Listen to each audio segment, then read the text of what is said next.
Everyone, ನಮಸ್ಕಾರ ಎಲ್ರಿಗೂ. ಈ ಚಳಿಲಿ ಎಲ್ಲಪ್ಪ ಹೋಗ್ತಿದ್ಯಾ ಅಂತ ಕೇಳ್ತಿದ್ರಲ್ಲ. ಈ ಮಂಜಲ್ಲಿ ಎಲ್ಲಿ ಹೋಗ್ತಾ ಇದೆಯಾ ಅಂದರೆ ನೋಡಿ, ಈಗ ನೋಡಿ ಬೀಸ್ಟು ಹೊಂಡಾ ಸಿಟಿ ವಿಟೆಕ್ ಟೈಪ್ 2 ಇವನ್ನ ಮಾಡಿಫೈ ಮಾಡ್ಸೋಕ್ಕೋಸ್ಕರ ಮೈಸೂರು ಕಡೆ ಹೊರಟಿದ್ದೀವಿ. ಆನ್ ದ ವೇ ಹೋಗ್ತಾ ಎಲ್ಲಿ ಬಿಡ್ತಿದ್ದೀವಿ, ಯಾರ ಜೊತೆ ಹೋಗಿ ಯಾರ ಹತ್ರ ಹೋಗ್ತಿದ್ದೀವಿ ಎಲ್ಲ ಡೀಟೇಲ್ಸ್ ಕೊಡ್ತೀನಿ ನಾನು. Okay, start journey.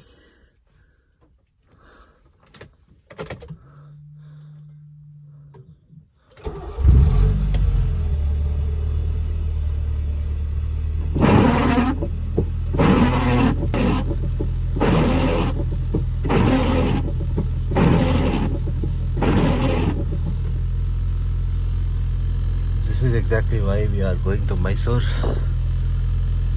ಕಾರ್ನ ಕಂಪ್ಲೀಟಾಗಿ ರಿಸ್ಟೋರ್ ಮಾಡೋಣ ಅಂತ ಐಡಿಯಾ ಇದೆ.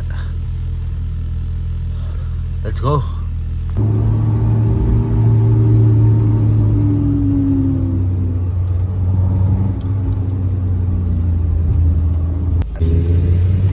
ಗಾಡಿ ತಗೊಂಡು 1 ಮಂತಿಂದ ಅಲ್ಲೇ ನಿಂತಿತ್ತು.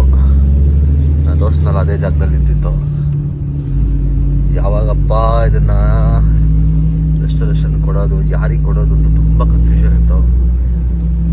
ಸುಮಾರು ಕಡೆ ಕೇಳಿ ನೋಡಿದೆ. ಒಳ್ಳೊಳ್ಳೆ ಬ್ರ್ಯಾಂಡ್ಗಳಿಗೆ ಅಪ್ರೋಚ್ ಆಗಿ ಕೊಟೇಶನ್ನ ಇಸ್ಕೊಂಡು ಏನೇನು ಚೇಂಜಸ್ ಆಗುತ್ತೆ, ಎಷ್ಟಾಗ್ಬೋದು, ನನ್ನ ಬಜೆಟ್ ಒಳಗೆ ಆಗುತ್ತಾ, ಇದೆಲ್ಲನೂ ಎಂಕ್ವೈರಿ ಮಾಡಿ ಸುಮಾರು ಪ್ಲೇಸಸ್ ತಿರುಗಾಡಿದೆ ನಾನು.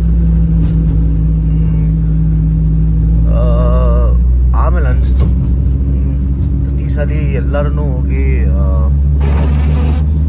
ಒಳ್ಳೆ ಜಾಗ ಅಂತ ನಮ್ಮವ್ರು ಅಲ್ದಿರೋ ಕಡೆ ಕೊಡ್ತೀವಿ. ಲೈಕ್ ನಮ್ಮ ಲೋಕಲ್ ಇಂಜಿನಿಯರ್ಸ್ ಅಥವಾ ಲೋಕಲ್ಲಿ ಏನಂತಾರೆ ಹೆಸರು ಮಾಡಿರೋ ಯಾರಿಗೂ ನಾವು ಸಪೋರ್ಟೇ ಮಾಡೋದಿಲ್ಲ. ಸುಮ್ಮನೆ ಬಾಯಿ ಮಾತಿಗೆ ನಮ್ಮವ್ರನ್ನ ಸಪೋರ್ಟ್ ಮಾಡಬೇಕು ಅದು ಇದು ಅಂತ 1000 ಮಾತಾಡ್ತಿರ್ತೀವಿ.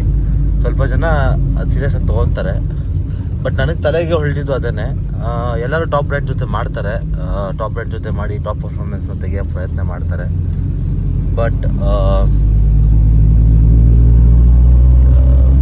ಸೇಮ್ ಪ್ರಯತ್ನ ನಮ್ಮವ್ರ ಜೊತೆ ಯಾಕೆ ಮಾಡಬಾರ್ದು ಅಂತ ನನ್ನ ತಲೆಯಲ್ಲಿ ಹೊಳ್ದಿದ್ದು. ಆಗ ಸುಮಾರು ಜಾಗಗಳು ಹುಡುಕ್ದೆ. ಬೆಂಗಳೂರಲ್ಲಿ ಸ್ವಲ್ಪ ಯಾರ್ಯಾರು ಫೇಮಸ್ ಇದ್ದರು ಅವ್ರನ್ನೆಲ್ಲ ಹುಡುಕ್ದೆ ನಾನು. ಹಾಗೆ ಬೇರೆ ಪಾರ್ಟ್ಸ್ ಆಫ್ ಕರ್ನಾಟಕ ಎಲ್ಲೆಲ್ಲಿ ಕನ್ನಡದವರು ವರ್ಕ್ಶಾಪ್ಸ್ ಇಟ್ಕೊಂಡಿದ್ದಾರೆ, ಯಾರ್ಯಾರು ಮಾಡಿಫಿಕೇಷನ್ ಮಾಡ್ತಾರೆ ಎಲ್ಲನೂ ರೀಚ್ ಔಟ್ ಆದೆ. ಸ್ವಲ್ಪ ಜನ ರೆಸ್ಪಾಂಡ್ ಮಾಡಿದ್ರು, ಸ್ವಲ್ಪ ಜನ ರೆಸ್ಪಾಂಡ್ ಮಾಡಿಲ್ಲ. ಆಮೇಲೆ ರೀಸೆಂಟಾಗಿ ಒಂದು ಫೇಮಸ್ ಕನ್ನಡ ವ್ಲಾಗರ್ ಅಥವಾ ಕಂಟೆಂಟ್ ಕ್ರಿಯೇಟರ್ ಪೇಜಲ್ಲಿ ನಾನು ನೋಡಿದೆ ಒಂದು ಹೊಸ ಪರ್ಫಾರ್ಮೆನ್ಸ್ ಮಾಡಿಫಿಕೇಷನ್ ಜಾಗ ಓಪನ್ ಆಗ್ತಿದೆ ಅಂತ. ಸೊ ನಾನೇನು ಅಂದ್ಕೊಂಡೆ, why not give it a try ಅಂತ. ನನ್ನ ಪ್ರಕಾರ ಹಿಂಗಿದು ನಾವು ಅದೇ ದುಡ್ಡು ಸ್ಪೆಂಡ್ ಮಾಡ್ತೀವಿ, ನಮ್ಗೆ ಬೇಕಾದ ಟೇಸ್ಟಾಗಿ ಗಾಡಿನ ನಾವು ರೆಡಿ ಮಾಡ್ತೀವಿ. ಮೇ ಬಿ ವರ್ಕಿಂಗ್ ಸ್ಟೈಲಲ್ಲಿ ಸ್ವಲ್ಪ ಚೇಂಜಸ್ ಇರ್ಬೋದು, ಬಟ್ ಔಟ್ಪುಟ್ ಸೇಮ್ ಇರುತ್ತೆ ಅಂತ ನಾನು ನಂಬಿದ್ದೀನಿ. ಒನ್ ಆಫ್ ದ ರೀಸನ್ ಅಲ್ಲಿರುವಂಥ ಕಾರ್ ಮೆಕ್ಯಾನಿಕ್ ಅಂದರೆ engineer, I would say mechanic ಅನ್ನೋದಕ್ಕಿಂತ I'll put like this. We have a good engineer in this customs. So ಆ ರೀತಿ ಯೋಚನೆ ಮಾಡಿದಾಗ ಇದೊಂದು ಜಾಗ ನೆನಪಾಯಿತು. ಆಮೇಲೆ ಇಲ್ಲಿ ಗಾಡಿ ಬಗ್ಗೆ ತಿಳ್ಕೊಂಡಿರೋ ವ್ಯಕ್ತಿ ಒಬ್ರು ಇದ್ದಾರೆ. 2-3 ಇಯರ್ಸಿಂದ ಫಾಲೋ ಮಾಡ್ತಾ ಇದ್ದೀನಿ ಅವ್ರ ಪೇಜ್ನ, ಅವ್ರ ವರ್ಕ್ ಸ್ಟೈಲ್ನ ಎಲ್ಲ ಫಾಲೋ ಮಾಡ್ತಾ ಇದ್ದೆ. ನಾಲೆಡ್ಜ್ ಇದೆ, ಖಂಡಿತವಾಗ್ಲೂ ನಾಲೆಡ್ಜ್ ಇದೆ ಎಲ್ಲ ಗಾಡಿ ಬಗ್ಗೆ. ಆಮೇಲೆ ಪ್ರತಿಯೊಂದು ಪಾರ್ಟ್ ಬಗ್ಗೆನೂ has good satisfying amount of knowledge on everything. So based on all this calculations ನಾನೇನು ಅಂದ್ಕೊಂಡೆ, ಇವ್ರಿಗೆ ಕೊಡೋದು ಸರಿ ಅಂತ ನನಗನ್ನಿಸ್ತು. ಬಿಕಾಸ್ ನನಗೂ ಇದು ಫಸ್ಟ್ ಟೈಮ್ ಇದು ಮಾಡಿಫಿಕೇಷನ್ ಅದು ಇದು ಮಾಡಿಸ್ತಿರೋದು. ನಾನು ಯಾವ ಗಾಡಿಗಳಿಗೂ ಮಾಡಿಫಿಕೇಷನ್ ಅದು ಇದು ಮಾಡಿಸಿಲ್ಲ. ಏನು ಎಕ್ಸ್ಟ್ರಾ ಫಿಟ್ಟಿಂಗ್ ಆಗಲಿ, ಯಾವುದೇ ಥರ ಪರ್ಫಾರ್ಮೆನ್ಸ್ ಟ್ಯೂನಿಂಗ್ ಆಗಲಿ ಏನೂ ಮಾಡಿಸಿರಲಿಲ್ಲ ಇದುವರೆಗೂ. ಸೊ ಇದು ನನ್ನ ಫಸ್ಟ್ ಎಕ್ಸ್ಪೀರಿಯೆನ್ಸ್ ಆಗಿರೋದ್ರಿಂದ ನನಗೆ ಫ್ರೀಯಾಗಿ ಮಾತಾಡಬೇಕು.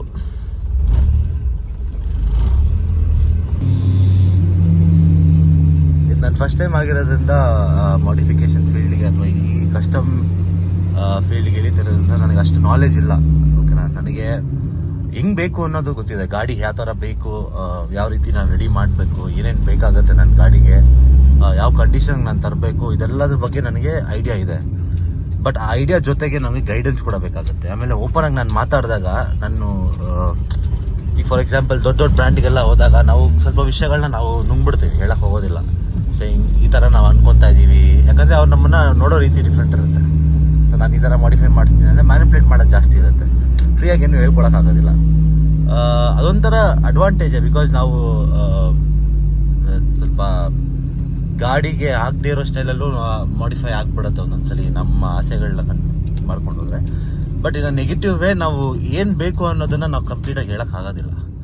ಸೊ ಆ ಪಾಯಿಂಟ್ನ ತಲೆಯಲ್ಲಿ ಇಟ್ಕೊಂಡು ಈ ಒಂದು ಜಾಗನ ನಾನು ಚೂಸ್ ಮಾಡಿದ್ದೀನಿ. ಇದಿರೋದು ಮೈಸೂರಲ್ಲಿ. ರೆಡಿ, ಎಲ್ರಿಗೂ ಗೆಸಸ್ ಬಂದ್ಬಿಟ್ಟಿರುತ್ತೆ ಯಾವುದು ಅಂತ ಜಾಗ.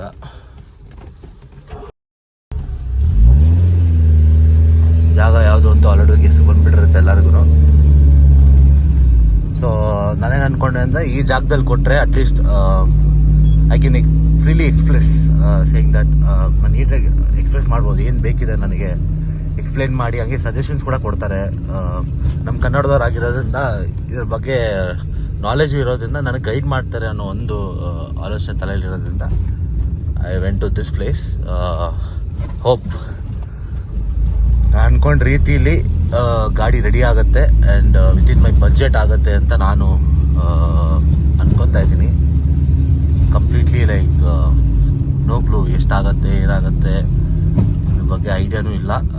ನೋಡೋಣ, ಅಲ್ಲೋಗಿ ಅಲ್ಲಿರುವಂಥ ಟಾಪ್ ಕಂಟೆಂಟ್ ಕ್ರಿಯೇಟರ್ಸ್ ಒಬ್ಬರಿದ್ದಾರೆ, one of the top content creator ಅಲ್ಲಿ ಒಬ್ಬರಿದ್ದಾರೆ. ಅವ್ರ ಹತ್ರನೂ ಮಾತಾಡೋಣ, ಅವ್ರಿಗೂ ನಮ್ಮ ಚಾನೆಲ್ ಬಗ್ಗೆ ತಿಳಿಸೋಣ. ನೋಡೋಣ, ಅವ್ರ ಹತ್ರನೂ ಕಂಟೆಂಟ್ ಕ್ರಿಯೇಷನ್ ಅಥವಾ ವ್ಲಾಗ್ ಮಾಡೋದು, ಫೋಟೋ ವ್ಲಾಗಿಂಗ್ ಬಗ್ಗೆ ಅದ್ರ ಬಗ್ಗೆ ತಿಳ್ಕೊಳ್ಳೋಣ ಅಂತ ನನ್ನ ಒಪಿನಿಯನ್.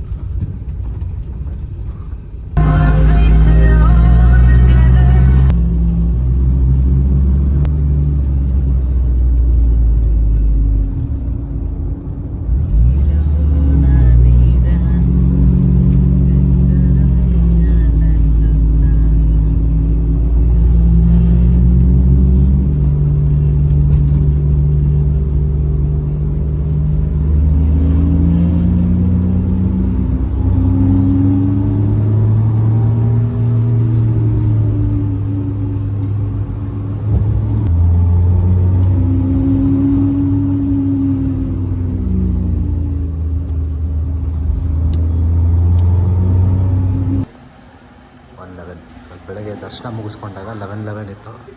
ಇಲ್ಲಿ ನಮ್ಮ ಬಿಸ್ನೆಸ್ ಡೀಲ್ ಮುಗಿದ್ಮೇಲೆ 1 ಆಗಿದೆ. ಇವಾಗ ಯಾರು ಬಂದಿದ್ದಾರೆ ಇಲ್ಲಿ ರೆಡ್